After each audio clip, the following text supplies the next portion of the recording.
On canela con limón, my daddy's way of keeping it real. Apá, se ve que tiene tos de perro. This is what you get for refusing to turn on the heater. I offered my observation on my daddy's cough and a scolding for not taking better care of himself. He countered, chuckling in that way that always meant he knew I was scolding him. Sí, mi niña, uno de viejo siempre tenemos que cuidarnos el pecho porque nos lleva el diablo en el viento. My daddy always used to remind me of that. We needed to stay on our toes because the devil would take us in the breeze.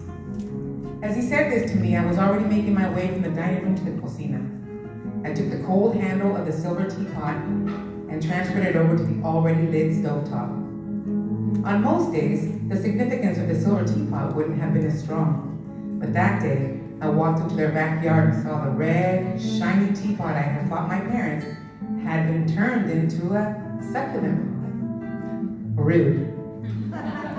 To my left, there was a glass container that my mom always kept stocked with canela sticks. And just like every other time I had made my daddy's canela, I broke two of the sticks in half and dropped them in the teapot before making my way back to the dining room. Apá, ya le puse el agua para su canela. ¿Qué le traigo para que la prepare? I asked him what he needed to complete the preparation of his canela tea.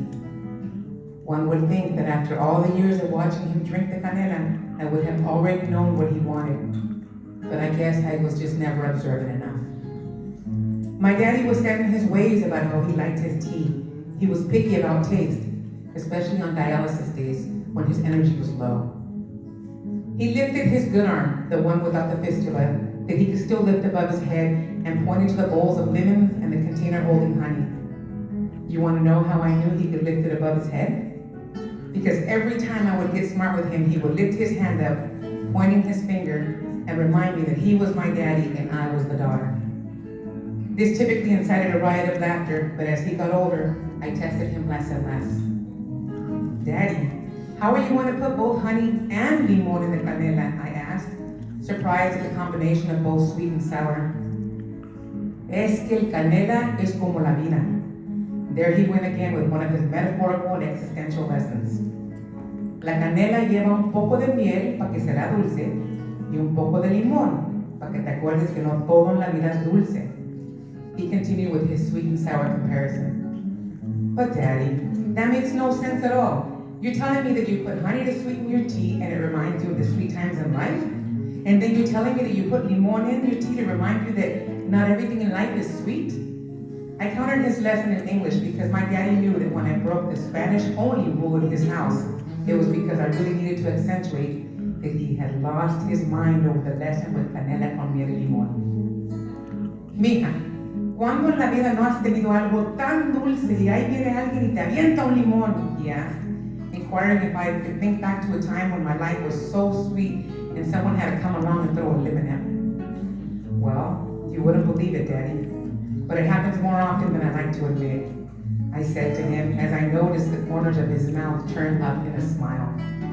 Exactamente. But in your life, sometimes you can't control the limon is flying at you. At least in your canela, you control how sour you want it to be. Ya veo que la canela es mejor que la vida. His whole body moved with his laughter as he discovered in his own lesson that canela was better than life. This was the lesson my daddy taught me about canela, cinnamon tea. It was his source of comfort, and many nights when his cough was more than his fragile body could bear, it was his only source of healing.